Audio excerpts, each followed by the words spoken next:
یا رسول اللہ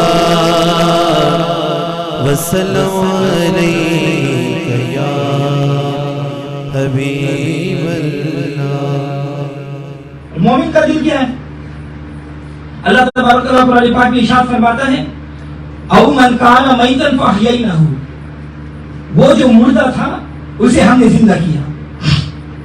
ایک روایت کے مطابق یہ آیت حضرت حمزہ رضی اللہ تعالیٰ عنہ کے حق میں نازل ہوئی ہے کہ ان کے کفر کی حالت کو مردہ سے اور ایمان کی حالت کو زندگی سے تشبیہ دی گئی، اور زندہ کرنے سے مراد یہ ہے کہ اللہ تبارک و تعالیٰ نے ان کے دل کو زندہ کر دیا۔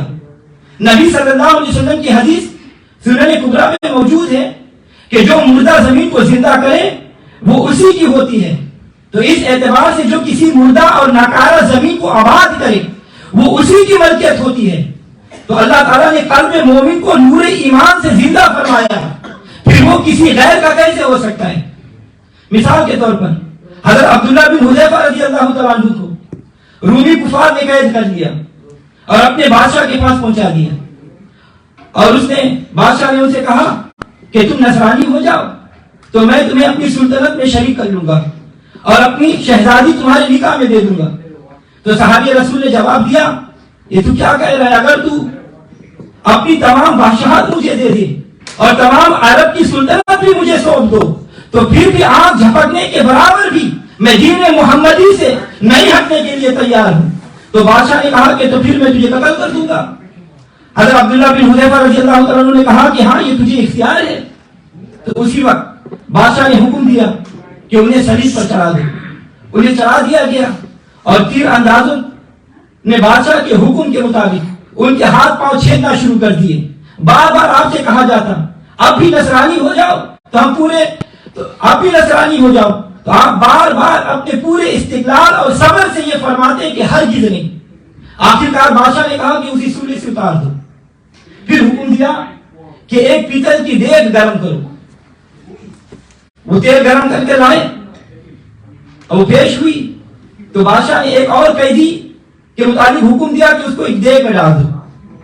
تو اسی وقت عبداللہ کی موجودگی میں اس قیدی کو اس میں ڈال دیا گیا، تو وہ مسکین اس پہ جل گیا۔ تو بادشاہ نے حضرت عبداللہ سے کہا اب بھی ہماری بات مان لو، ہمارا مذہب قبول کر لو، ورنہ تمہارا بھی یہی انجام ہوگا۔ تو آپ نے پھر بھی یہی اپنی ایمانی جوش سے کام لیتے ہوئے فرمایا کہ میں خدا کے دین کو نہیں چھوڑ سکتا۔ اس وقت بادشاہ نے حکم دیا کہ اس گرم دیگ میں اس کو ڈال دو۔ جب آپ کو دیگ میں ڈالنے جانے لگے تو آپ کی آنکھوں میں آنسو آ گئے۔ تو بادشاہ کو کچھ امید ہو گئی کہ شاید یہ اپنے دین کو چھوڑ دے گا، تو اسے اتارنے کا حکم دیا، لیکن اس بادشاہ کی تمنا بے سود ثابت ہوئی۔ حضرت عبداللہ بن حذیفہ نے فرمایا میں صرف اس وجہ سے رویا تھا کہ آج ایک ہی جان جسے رائے خدا میں قربان کر رہا ہوں، کاش میرے ہر رونگٹے میں جان ہوتی تو آج ان سب کو قربان کر دیتا۔ تو بادشاہ نے کہا اچھا تم میرے سر کا بوسہ لے لو تو میں تمہیں اور تمہارے ساتھیوں کو آزاد کر دوں گا۔ تو آپ نے ان کا سر چوم لیا۔ جب سیدنا فاروق اعظم رضی اللہ تعالیٰ عنہ کے پاس پہنچے تو سیدنا فاروق اعظم نے حضرت عبداللہ بن حذیفہ رضی اللہ تعالیٰ عنہ کا سر کو چوم لیا۔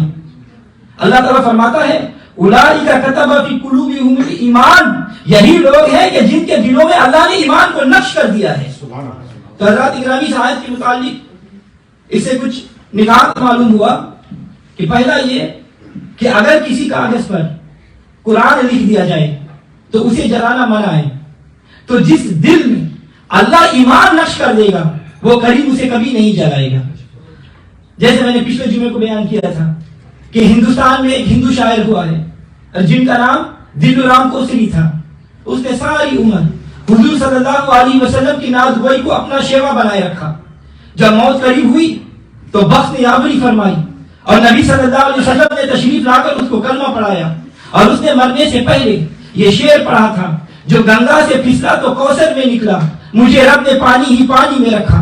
جب ہندو لوگ دلو رام کو جلانے لگے تو ان کی لاش کے اوپر نیچے لکڑیاں رکھ دی، آگ لگائی تو لکڑیاں تو جل گئی، لیکن دلو رام کوسری کو آگ نہیں جلا سکی، اس لیے کہ اس کے دل پر ایمان نقش ہو چکا تھا۔ تو ایسا بندہ مومن جہنم کی آگ بھی اثر نہیں کرے گا، کیونکہ حرام اس پر ہو جائے نار جہنم۔ پڑھے صدق دل سے جو کلمہ تمہارا، قیامت میں چھوٹیں گے سستے وہ تاجر جنہوں نے خریدا ہے سودا تمہارا۔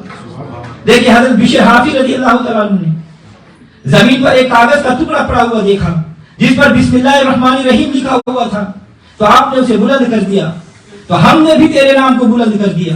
تو اللہ تبارک و تعالیٰ نے بشر حافی کو دونوں جہاں کی سعادت سے سرفراز فرمایا کہ جس دل میں اللہ تعالیٰ ایمان نقش فرما دے اور اس میں خدا کی معرفت پیدا ہو جائے، وہ قریب صاحب دل کو بھی بلند مقام عطا فرما دیتا ہے۔ جیسے امام فخر الدین رازی رحمۃ اللہ علیہ نے اپنے تفسیر میں لکھا ہوا ہے کہ ایک مرتبہ جبریل علیہ السلام حضور صلی اللہ علیہ وسلم کی بارگاہ میں موجود تھے اور حضرت ابو ذر غفاری رضی اللہ تعالیٰ عنہ تشریف لائے۔ جبریل علیہ السلام نے کہا یا رسول اللہ یہ ابو ذر غفاری آ رہے ہیں۔ آپ صلی اللہ علیہ وسلم نے فرمایا جبریل تم ان کو جانتے ہو؟ جبریل علیہ السلام نے کہا ہمارے یہاں آپ کے یہاں کی نسبت زیادہ مشہور ہے۔ حضور صلی اللہ علیہ وسلم نے فرمایا ان کو یہ فضیلت کس وجہ سے ملی؟ جبریل علیہ السلام نے کہا یا رسول اللہ کثر نفسی کی وجہ سے اور کثرت سے قل اللہ احد شریف پڑھنے کی وجہ سے۔ اگر کسی کاغذ پر اس میں اللہ لکھ دیا جائے تو اس کی قدر و منزلت بڑھ جاتی ہے اور اسے کوئی جنبی یا حائضہ چھو نہیں سکتی، بلکہ امام شافعی رحمۃ اللہ علیہ نے فرمایا کہ ایسا انسان قرآن کی جلد کو نہ چھوئے، اور اللہ تعالیٰ نے فرمایا لا یمسسہ الا المطہرون، قرآن کو پاک لوگ ہی چھو سکتے ہیں۔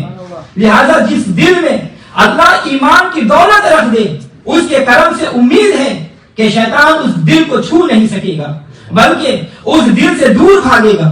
جیسا کہ مشکاۃ شریف کی حدیث میں ہے حضور صلی اللہ علیہ وسلم نے فرمایا کہ میں دیکھتا ہوں کہ جنوں اور انسانوں کی شیطان حضرت عمر سے بھاگتے ہیں، تو معلوم ہوا کہ فاروق اعظم رضی اللہ تعالیٰ عنہ سے ڈر کر بھاگنا یہ شیطان کا کام ہے، مومنوں کا کام نہیں۔ اللہ تعالیٰ فرماتا ہے وَلَكِنَّ اللَّهَ حَبَّبَ إِلَيْكُمُ الْإِيمَانَ وَزَيَّنَهُ فِي قُلُوبِكُمْ، اللہ تعالیٰ نے ایمان کو تمہارے لیے محبوب کر دیا اور تمہارے دلوں میں مزین کر دیا۔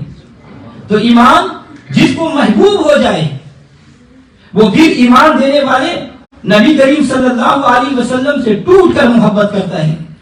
جیسے حضرت زید بن دثنہ رضی اللہ تعالیٰ عنہ کو جب مشرکین مکہ قتل کرنے کے لیے لے گئے تو لوگوں کا بہت بڑا ہجوم ہوا، تو اس وقت ابو سفیان بن حرب بھی وہاں پر موجود تھا۔